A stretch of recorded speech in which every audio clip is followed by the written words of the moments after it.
Like کر کے آگے شیئر ضرور کر دینا۔ کے بعد اللہ کے رسول علیہ الصلوۃ والتسلیم جو ہے اللہ اکبر شرابیوں کا انجام بیان کرتے ہیں، شرابیوں کا حال بیان کرتے ہیں۔ اللہ کے پیارے محبوب مصطفیٰ جان رحمت صلی اللہ تعالی علیہ وآلہ وصحبہ وبارک وسلم ارشاد فرماتے ہیں کہ جب وہ شرابی قیامت کے دن اللہ کی بارگاہ میں حاضر ہوں گے، اس لیے کہ بحیثیت مسلمان ہمارا عقیدہ یہ ہے کہ مرنے کے بعد ہم اٹھائے جائیں گے، ہمیں اپنی قبروں سے اٹھایا جائے گا، اللہ کی عدالت میں پیش ہوں گے۔ یہ وہ تصور آخرت ہے جو ہر انسان کو اللہ کا ڈر پیدا کرتا ہے، اللہ کا خوف پیدا کرتا ہے، اللہ کی خشیت پیدا کرتا ہے۔ یاد رکھنا، دنیا کے اندر پاپ کر کے تم یوں ہی چھوٹ نہیں جاؤ گے، دنیا کے اندر جرائم کر کے یوں ہی تم آزاد نہیں کر دیے جاؤ گے۔ قرآن کہتا ہے اَيَحْسَبُ الْإِنسَانُ أَن يُتْرَكَ سُدًى، کیا انسان یہ تصور کرتا ہے اللہ اس کو حساب لیے بغیر چھوڑ دے گا؟ نہیں نہیں۔ فَمَن يَعْمَلْ مِثْقَالَ ذَرَّةٍ خَيْرًا يَرَهُ وَمَن يَعْمَلْ مِثْقَالَ ذَرَّةٍ شَرًّا يَرَهُ، ایک ذرے کے برابر اگر تم نے نیکی کی ہوگی اللہ وہ بھی دکھائے گا، ایک ذرے کے برابر تم نے پاپ اور بدی کی ہوگی اللہ تمہیں وہ بھی دکھائے گا۔ سن لو، رات کی تاریکیوں میں نشہ کرنے والوں، نرم نرم گدوں پہ لیٹ کر گندی فلمیں دیکھنے والوں،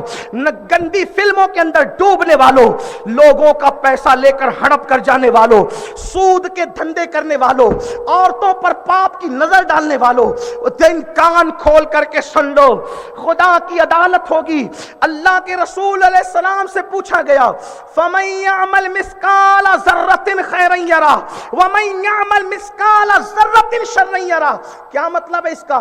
ذرے برابر نیکی کی ہوگی وہ بھی اللہ دکھائے گا، ذرے برابر بدی کی ہوگی اللہ وہ بھی دکھائے گا۔ میرے آقا نے فرمایا اگر تم نے کسی پڑوسی کی دیوار کھرچی ہوگی،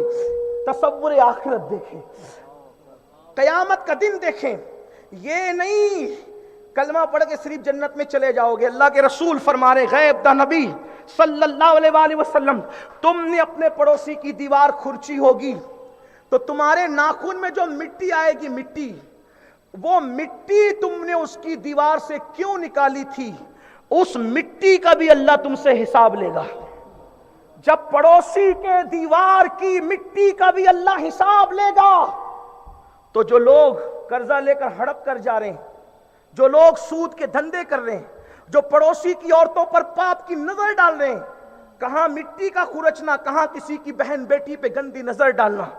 وہ کیا جواب دے گے خدا کی عدالت میں؟ اور یاد رکھنا، حساب آپ کو ڈائریکٹ اللہ کو دینا ہے۔ اَيَحْسَبُ الْإِنسَانُ أَن يُتْرَكَ سُدًى، مالک یوم الدین ایک مقام پہ فرمایا سورۃ الفاتحہ میں اللہ تم سے حساب لے گا، خدا کی عدالت میں کھڑے رہو گے۔ مجھے تو یہاں پر ایک بات کرنی ہے، حیرت ہوتی ہے، حضرت عیسیٰ جیسے پیغمبر سے اللہ پورے قیامت میں صرف ایک سوال کرے گا۔ عیسیٰ پیغمبر سے اللہ ایک سوال کرے گا، صرف ایک سوال، تھوڑا دھیان سے سننا، ایک سوال، اے عیسیٰ کیا آپ نے اپنی قوم سے یہ کہا تھا کہ آپ خدا کے بیٹے ہیں، اللہ کے نبی نہیں ہیں، خدا کے بیٹے ہیں؟ حدیث پاک میں آتا ہے کہ جب اللہ پاک حضرت عیسیٰ سے ایک سوال کرے گا، وہ بھی ان کی برات کے لیے، عیسائیوں کے لگائے ہوئے الزام کے خاتمے اور برات کے لیے اللہ تعالیٰ جب پوچھے گا کہ اے عیسیٰ کیا تم نے قوم کو یہ کہا تھا کہ تم خدا کے بیٹے ہو؟ ایک سوال، صرف ایک سوال، تو وہ معصوم پیغمبر جو کنواری بطول سے پیدا ہوئے، اللہ کے اس سوال سے اتنا ڈر آپ پر طاری ہو جائے گا کہ آپ کے ہر بال سے خون کے فوارے پھوٹیں گے کہ اللہ نے مجھ سے ایک سوال کر لیا۔ معصوم پیغمبر سے خدا ایک سوال کرے، وہ بھی اظہار برات کے لیے، تو ان پر خدا کا خوف اتنا طاری ہوگا، ان کے ہر بال سے خون کی فواریں نکلے گی۔ میں آپ سے پوچھتا ہوں، معصوم سے وہ سوال کر لے، بے گناہ سے سوال کر لے، بے خطا سے سوال کر لے، تو ان کے بال سے خون کی فواریں نکلے۔ آپ سے پوچھتا ہوں، زنا کرنے والوں جب اللہ کی عدالت میں کھڑے رہو گے تو منہ کیا دکھاؤ گے؟ شراب پینے والوں اللہ کی عدالت میں کھڑے رہو گے تو منہ کیا دکھاؤ گے؟ اللہ اکبر۔ لوگوں کی حق تلفی کرنے والوں اللہ کی عدالت میں کھڑے رہو گے تو منہ کیا دکھاؤ گے؟ اللہ اکبر۔ تو میرے آقا صلی اللہ علیہ وآلہ وسلم ارشاد فرماتے ہیں جب شرابی خدا کی عدالت میں پہنچیں گے، نشہ کرنے والے خدا کی عدالت میں پہنچیں گے، یہ تمہارے میرے نبی کا فرمان ہے۔ کسی سیاسی لیڈر، کسی مولوی مولانا کا قول ہوتا تو تم ہنس کے اڑا دیتے، لیکن یہ اس نبی کا فرمان ہے جس کے کہنے پر ہم آنکھ بند کر کے ہر فرمان مانتے ہیں، جس کے کہنے پہ ہم نے خدا کو ایک مانا، جس کے کہنے پہ ہم نے قرآن کو اللہ کی کتاب مانی، جس کے کہنے پہ ہم نے قیامت حشر نشر کو مانا۔ اب میری قوم کے جوانوں، جس کی ذات ایمان، جس کی ذات اسلام، جس کی ذات اللہ اکبر، ہمارے لیے خدا کے بعد سب کچھ ہے، بعد از خدا بزرگ تو ایک قصہ مختصر، اللہ کے بعد سب سے بڑی ہستی جو ہمارے درمیان تشریف لائی محمد الرسول اللہ، وہ ارشاد فرماتے ہیں دل کے کانوں سے سن لیں، انجیکشن لے کر نشہ کرنے والے، کتا گولیاں کھا کے نشہ کرنے والے، شراب کے اللہ اکبر جام پی کے نشہ کرنے والے، نشے میں ڈوب جانے والے، اپنے قوم کے لیے، ملک کے لیے، ملت کے لیے ننگو آر بننے والے جوان، اللہ کرے کسی کے کان تک یہ بات پہنچ کے دل میں اتر جائے۔ اللہ کے رسول علیہ السلام فرماتے ہیں جب نشہ کرنے والے خدا کی عدالت میں آئیں گے، یا تو ان کا چہرہ سور کی طرح ہوگا، یا تو ان کا چہرہ بندر کی طرح ہوگا، یعنی نشہ کرنے والے خدا کی عدالت میں آئیں گے، انسانی شکل میں نہیں آئیں گے، وہ سور اور بندر کی شکل لے کر آئیں گے، خنزیر کی شکل لے کر آئیں گے۔ ہاں اگر کسی کو شراب کے کڑوے گھونٹ ہی سے دلچسپی ہے، اگر کسی کو نشے ہی سے دلچسپی ہے، اس کا انجام سن لیں۔ اللہ اکبر۔ سچے رسول، صادق و مصدوق نبی صلی اللہ علیہ وآلہ وسلم فرماتے ہیں نشہ کرنے والے جب اللہ کی عدالت میں آئیں گے، یا تو ان کا منہ سور کی طرح ہوگا، خنزیر کی طرح یا کتے کی طرح ہوگا، اس کے بعد ان کی آنکھوں سے خون بہ رہا ہوگا۔ اللہ کے رسول علیہ السلام فرماتے ہیں ان کی آنکھوں سے خون بہ رہا ہوگا، اور اللہ اکبر جن آلات سے وہ نشہ کرتے تھے، مثلا جو انجیکشن سے نشہ کرتا تھا وہ آلہ اس کے ہاتھ میں ہوگا، جو کٹورے سے شراب پیتا تھا وہ کٹورا اس کے ہاتھ میں ہوگا، اسی طریقے سے جو گولیوں سے نشہ کرتا تھا وہ گولیاں اس کے ہاتھ میں ہوگی۔ یہ حدیث پاک میں آیا ہے جس سے نشہ کرتا تھا وہ شے اس کے ہاتھ میں ہوگی، وہ آلہ اس کے ہاتھ میں ہوگا، یعنی کہ عدالت قدرت میں کسی گواہ کی ضرورت نہیں ہوگی، تم یہ خود اپنے گواہ ساتھ لے کر کے جاؤ گے کہ ہم اس سے نشہ کرتے تھے، اور وہ چیزیں تمہارے ہاتھ میں ہوگی۔ نشہ کرنے والوں وہ چیزیں تمہارے ہاتھ میں ہوگی۔ اللہ کے رسول علیہ السلام فرماتے ہیں اس کے پورے بدن پر جہنم کے سانپ اور بچھو چپکے ہوئے ہوں گے، اور اس کے دونوں ہاتھ زنجیروں میں بندھے ہوں گے، اور اس کے دونوں پیروں میں بیڑیاں ہوگی، اور اس کو گھسیٹا جائے گا، گھسیٹ کر لے جایا جائے گا، اور کیا ہوگا آپ جانتے ہیں؟ اللہ اکبر، اللہ اکبر، کیا عذاب ہے! چند گھونٹ، کڑوے گھونٹ، چند گولیاں، چند انجیکشن، جس کے لیے چند گھنٹوں کے لیے سکون کی تلاش میں میرا جوان نشہ کرتا ہے۔ سن لو، نشہ ٹینشن کا حل نہیں، نشہ بلاؤں کا حل نہیں، نشہ بے روزگاریوں کا حل نہیں، نشہ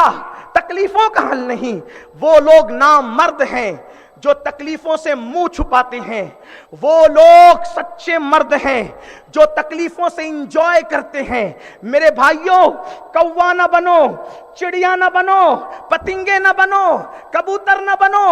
باز بنو، باز۔ تو شاہی ہے، پرواز ہے کام تیرا، تیرے واسطے آسماں اور بھی ہے۔ ڈاکٹر اقبال لاہور کا کلندر مسلم جوانوں کو جو ہے وہ تشبیہ دیتا ہے باز سے۔ باز کیا ہے؟ باز پرندوں کا سردار ہے۔ جب بادل آتے ہیں، بارش ہونے والی ہوتی ہے، کبوتر، پتنگے، کوے، چڑیا یہ سب اپنے اپنے گھونسلوں میں چھپ جاتے ہیں، لیکن جو باز ہوتا ہے، باز، اللہ اکبر، اس کا کوئی گھونسلہ ہوتا ہی نہیں، اس لیے کہ نہیں تیرا نشیمن قصر سلطانی کے گنبد پر تو شاہی ہے بسیرا کر پہاڑوں کی چٹانوں میں عقابی روح جب بیدار ہوتی ہے جوانوں میں نظر آتی ہے ان کو اپنی منزل آسمانوں میں اللہ اکبر تم باز ہو باز موسم سے گھبرا کر گھونسلوں میں گھسنے کی بجائے باز انجوائے کرتا ہے ماحول سے موسم سے اس لیے کہ اس کو پتا ہے موسم بدلتے رہتے ہیں اس لیے بدلنے والے موسم کے خوف سے اپنے آپ کو تبدیل مت کرو موسم بدل دو اگر تکلیف ہے لوگ کہتے ہیں ہم نشہ کرتے ہیں بھوکمری کی وجہ سے ہم کوئی تائید نہیں کر سکتے آپ کی اگر بھوک ہے تو تمہارے نبی نے ہمارے نبی نے پیٹ پر پتھر کیوں باندھے کبھی سوچا اگر وہ نبی چاہتے تو ان کے گھر میں روزانہ جنت سے کھانا آتا لیکن انہوں نے پیٹ پہ پتھر کیوں باندھے تاکہ تم غربت سے گھبرا نہ جاؤ جب تمہیں بھوک ہو تو تم اپنے نبی کی بھوک اور فاقہ کشی کو یاد کر لو ام المومنین سیدہ عائشہ صدیقہ فرماتی ہیں اللہ کے رسول کے گھر میں 3 مہینے تک چولہا نہیں جلتا تھا بکری کا دودھ اور کھجور اور پانی اس پہ رسول اللہ گزارا کرتے تھے کیوں امت کی رہنمائی کے لیے کوئی ضرورت نہیں ہے کہ آپ کے پاس آپ کے دوستوں کے پاس آئی فون ہے تو آپ کے پاس بھی آئی فون ہونا چاہیے کوئی ضروری نہیں ہے آپ کے دوستوں کے پاس قیمتی بائک ہے آپ کے پاس بھی ہونا چاہیے کوئی ضروری نہیں ہے آج کل کے بچے کہتے ہیں دوست کے پاس آئی فون ہے میرے پاس نہیں تو میں کیا کروں اور چوری کر کے چور کیوں بنتا ہے اگر کسی کے پاس دولت ہے تو اپنا اخلاق اتنا بلند کر لے کہ اہل دولت کے احسان تلے تو دبا نہ ہو بلکہ تیرے اخلاق کے تلے اہلیان دولت دبے ہوں